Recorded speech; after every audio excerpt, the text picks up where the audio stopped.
Welcome back to another video. In this video we are going to have a look at how we would integrate version control and collaboration tools for our projects. And this could be for our Python code, or it could be for Java, C, Swift, TypeScript, or any other programming language, any other code, HTML, websites. So we can implement version control for pretty much anything, and we can use collaboration tools. So a team of developers can access the same code from anywhere in the world. For version control, we will have a look at Git, and for collaboration, we will have a look at GitHub. At a high level, Git is a version control system. Git tracks changes to files over time. So Git tracks the changes you make to the files. So you have a record of what has been done, and you can revert back to specific versions should you ever have to. Git allows developers to revert to previous versions of the codebase when required. And Git has other features as well. For example, branching and merging. We will have a look at this shortly. Collaboration. Now, although GitHub is a collaboration service as well, by nature, Git does collaboration. So we will have a look at the differences with collaboration between Git and GitHub. Git also has history tracking amongst other features. So in a nutshell, Git is a version control system. It will take multiple snapshots of your project, and then you have multiple snapshots you can revert back to if you ever have to. And looking at GitHub at a high level, GitHub is a hosting service. It's a very popular programming resource used for code sharing. You can see GitHub as a social networking site for programmers that many companies and organizations use to facilitate project management and collaboration. So GitHub provides a platform for developers to host, manage, and collaborate on code repositories. It stores and manages Git repositories in the cloud with support for both public and private repositories. And GitHub can do other things as well, such as continuous integration and deployment, CI/CD, and collaboration tools amongst other features. And GitHub has become an essential tool for many developers and technology professionals because it provides a platform to showcase their skills, experience, and portfolio of work. And due to this, recruiters often turn to GitHub profiles when evaluating candidates. Also with GitHub, you can often reuse other people's work. Rather than creating your own work from scratch and vice versa, you can also share your own code with other developers. So as long as you adhere to the licensing terms that it is published under, you can copy the code from GitHub for your own use. However, just to bear in mind, not all code on GitHub comes with an open source license, but if it does, that license allows you to copy the code, modify it if you wanted to, and use it for whatever purpose you want. So in summary, you would need Git, which is a free and open source version control system, to manage your source code and make copies of it. And of course, it does other things as well. And when you want to collaborate with a team of developers, then that's when you would use GitHub to store all your code in the cloud, which is also a free open source cloud-based service for storing your code. And this makes it accessible from anywhere in the world. The second bullet point on this gives it away: store and manage Git repositories in the cloud. Let's have a look at what a version control system is. With Python, like any other programming language, version control is crucial to managing changes to your source code over time. Version control is needed for when things go wrong with your code. So typically, a version control system like Git provides the following capabilities. A version control system tracks and manages all of your changes to your code. A version control system gives you the ability to store copies of the code as you progress through building your code. A version control system could be for your Python code or any other code, or it can be for your web design layouts or images or anything else for that matter. And a version control system promotes team collaboration, where multiple developers can work on the same source code simultaneously without ever overwriting each other's changes. So it manages conflicts with changes for you as well. A version control system enables tracking of all changes, what changes were made, who made the changes, when the changes were made. This helps with debugging and reverting to previous changes seamlessly or easily. A version control system provides branching and merging capabilities. Separate branches can be created to work on bugs and features without impacting the main branch, and these can then be merged back into the main branch. I am going to be expanding on branching and merging in this video shortly. Another use case for version control system, backup and recovery. In the event of a failure, a VCS or version control system provides a backup of your code. It's not supposed to be there for a long-term backup solution, retention backup solution. It's a version control system. But in the event of a failure, a version control system, regardless, it does provide a backup of your code. Again, it shouldn't be used as a long-term backup solution, as it's not being built for that purpose. And there are other benefits to version control systems, such as they can be used for auditing and compliance, code quality, of course, version management, and other built-in features and tools. Now, there are three main types of version control systems. The first one is local, so storing different versions of a file into the local system. Downside to a local version control system are that a team of developers could not collaborate with locally stored files, and it's a single point of failure. Then there's centralized. With centralized systems, they were created to facilitate collaboration amongst developers. All files were stored on a central server and accessed from a single location, but this also introduced a single point of failure. If the server or group of servers became unavailable, whether due to server downtime, maintenance, or connection issue, access to files would be interrupted.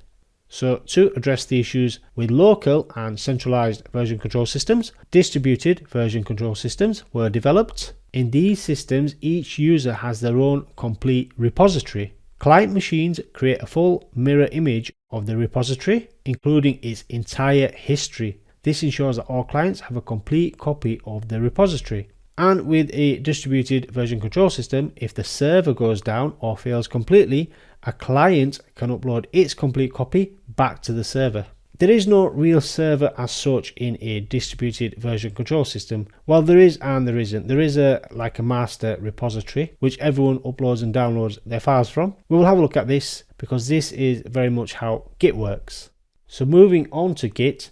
Git is a distributed version control system. In Git, each user has a complete copy of the entire repository, including its full history. However, rather than teams pulling and pushing changes to each other, there is a master repository. So Git kind of works in a centralized fashion as well, and the master repository is usually uploaded to GitHub so everyone can get access to it, as GitHub is a cloud-based service available at all times. Now, all developers pull and push from the master repository hosted on GitHub. However, it doesn't have to be on GitHub, by the way. It could be on a server in your network as long as you have Git installed on it and have a copy of the repository. But GitHub is kind of best practice with it being available from anywhere in the world, amongst other benefits. And since it's free and open source as well, then why not use it? You do not need GitHub, by the way, to use Git, but you do need Git to use GitHub. Now, another reason why GitHub comes into play is there are downfalls with Git. For example, developers have found the distributed nature of Git difficult to configure, whereas a single central repository shared by developers seems to be the preferred choice. And now with everything in the cloud, this is where GitHub addresses some of those limitations with Git. So you can collaborate with just Git. You just need to install Git anywhere on your network and all developers can collaborate with it. But when developers need to access files from anywhere in the world, then it makes sense to host it on a cloud-based platform where all developers have access to it at all times from anywhere in the world. And this is where GitHub comes into play. Looking at alternative version control systems, if we type Git alternatives in Google, it provides a mixture of Git alternatives and GitHub alternatives as well. So as we have already gathered, GitHub is a cloud-based hosting service and it hosts Git repositories. So it serves a different purpose to Git, which is a version control system. Now, Git is the most popular version control system and it's a distributed version control system, but there are also some of these as well. For example, Subversion, SVN. This is another version control system which is commonly used in enterprise environments for projects that require strict version control and access management. Then there is Mercurial. I hope I've pronounced that right. But it's similar to Git. It is a distributed version control system. It's designed more towards larger projects and built for scalability. Although similar to Git, it has a different set of design philosophies than Git. Mercurial users typically use another service which is called Bitbucket or other platforms that support Mercurial. So Bitbucket is a GitHub alternative. Now looking at GitHub alternatives, we can see Gitlab. and Bitbucket. So Gitlab is a GitHub competitor that also offers an open source on-premise version of their software. It's suitable for teams and enterprises looking for an integrated DevOps solution. It offers tools for the entire software development lifecycle, from planning to monitoring, with strong CI/CD capabilities. And then Bitbucket, like GitHub, Bitbucket is also another web-based hosting service for version control repositories. Bitbucket is a platform that facilitates collaboration, hosting, and management of Git repositories. And Bitbucket provides great collaboration tools for granular access control and integration with something called Atlassian ecosystem for software development, project management, and team collaboration. Now this is a bit of a duplicate slide comparing GitHub, Gitlab, and Bitbucket, but the key note to take away is that all three are popular web-based platforms for hosting Git repositories and supporting version control collaboration. So this slide is an overview of Git. It's a bit of a duplicate, but after this we will have a look at the Git architecture. Let's take a look at the Git architecture, as it's essential you understand the key areas and some of the associated commands before diving into Git. So you can call them key areas or workspaces. We can see in the boxes are the workspaces, and we can see in red are the commands. So these are some of the common commands. Of course, this is not an exhaustive list. I have one coming shortly. So starting at the top left, we install Git on our local computer. Then one of the first things we do is use the git init command. This does two things.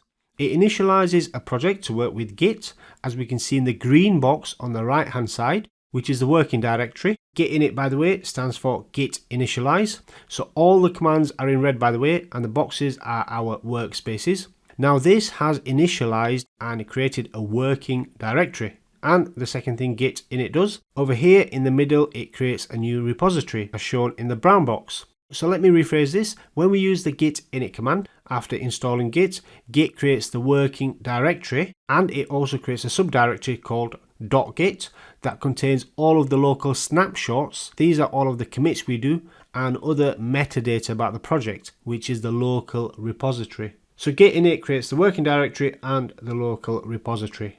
A repository is just a directory that is initialized with Git, and it can contain anything such as code, images, web content, or any other type of files. Now going back to the green box, this is the directory where we make our changes, and then when we are happy with the changes, we add these into something known as the staging area, and this is done with the git add command, we can see in red. Or we can use the git rm command, by the way, which is git remove if we was not happy with the changes and wanted to remove the changes. By the way, you may recognize rm as one of the Linux commands, as Git was created by the same person who created Linux. Now the staging area, this is a temporary holding place where you choose the changes to include in the next commit. It gives you a chance to review the changes before you actually finally commit them to the local repository. By the way, it's best practice to make little and regular changes. So then we can review and then commit the staged changes to the local repository using the git commit command, which in effect takes a snapshot and produces a hash for the commit, which is a unique identifier of the commit, and you can add a comment as well so you know what the commit is. And the git commit command is essentially creating a point in time local snapshot of the project, which you can revert back to in the event of any issues. So we created the local repository using the git init command, and we can see this in the middle, the brown box, and this created a brand new repository. But in a real world scenario, we may already have an existing repository. For example, a remote repository hosted on GitHub when a new developer wants to work on an existing project. And this is where they would clone the existing remote repository. So we could see the git clone command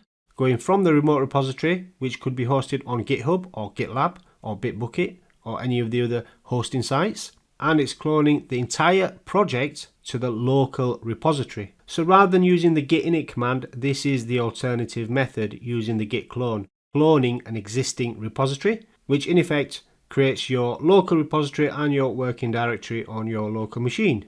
And then on a daily basis or a weekly basis, when you make your regular changes, then we can use the git push and git pull commands. The git push command to push changes to the remote repository, or vice versa, we can use the git pull command to pull changes from the remote repository. So these are the basic building blocks of Git, and as a typical workflow, it will look something like this. You initialize a directory for Git, or you clone an existing one. You then add or change a file and add it to the staging area. You then commit the change to local repository, and then you push a file or change to a remote repository. And then on a regular basis, you are updating a local repository by pushing or pulling changes to the remote repository. So that's the typical workflow. Another part of Git which is important to understand is Git branches. So you can create different instances of your repository called branches. And a branch allows you to work on features and bugs without impacting your main branch. By default, there's only one instance of your repository called the main branch. I think it's also called the master branch. So master branch or main branch. And your main branch should be your main production branch, which is your stable code. And then you use other branches for new features and bug fixes. So you would typically use other branches for new features and bug fixes, which will provide an isolated environment for every change in your code base. So you can see a branch as a timeline of all your commits, and you can work on separate branches in parallel. So you can have a main branch, which is your main production code. I've got the diagram in front, so you can see the main branch is in green, and then you create another branch off it. You could create another branch off your main branch, and this will be a separate branch. So one for fixed bug, and another one for new major feature, and another one for new minor feature, or bug 1, bug 2, etc. And you could have feature 1, feature 2, feature 3. So you could have all these different separate branches. And then when the feature or bug fix is ready, you would merge these back into the main branch. Now on the bottom right, I have created the diagram again. So in green, these are all of our commits. So in effect, it's a timeline of the main branch. Now a separate branch has been created for the bug fixes, which has its own timeline, and another 2 branches in yellow and blue for features, which have their own timelines. And they all have something which is called its head, which is where the branch points to for its next commit. So the head is the reference to where the most recent commit in the current branch is going to be. And this is an important concept, in particular when working with Git checkout, when you detach the head and when you are reverting the code. So the master or the main branch has its own head, but when you create a new branch, it will have its own head. So all of these are isolated from each other, and the next commit for each of these will point to their own heads or their own commits. This means all branches end up with their own timelines of commits. Eventually, we merge all of these together, and of course, it's simple to merge them on your local repository, but when merging them to the remote repository, where let's say a team of developers are working on, then you may need to resolve conflicts, which is, for example, when 2 developers have changed the same line of code and both are trying to merge back into the main branch. So most of the times, these kind of conflicts are resolved manually. You, as a developer, can resolve which change you want to keep. Now here are a few of the common branch commands. So using the command git branch without any additional argument will list all of the branches in your local repository. And to create a branch, you would use git branch followed by the name of the branch. And the star sign will represent the current branch, the branch you are currently on. We'll have a look at this shortly anyway. Once you have created a second branch, for example, then you can use the git checkout command, which allows you to navigate through branches. So now to switch between branches or to move heads, we use the git checkout command. Just for completeness, let's have a look at types of branches. So the main or master branch, which is the default branch, contains the stable version of your code. Then there's the feature branch, which is used to develop specific features, and once ready and tested, it's merged back into the main branch. And then there's the hotfix branch, used to fix any urgent issues with the main branch. So the hotfix branch will allow you to fix any issues without impacting or disturbing your ongoing development with your feature or release branch. And then there's the release branch, which is used to create a new production release. And once that's ready and tested, it's also merged back into the main branch. Now this slide is more of an exhaustive list of the Git commands. It's not all of the commands, but it's many of the commands.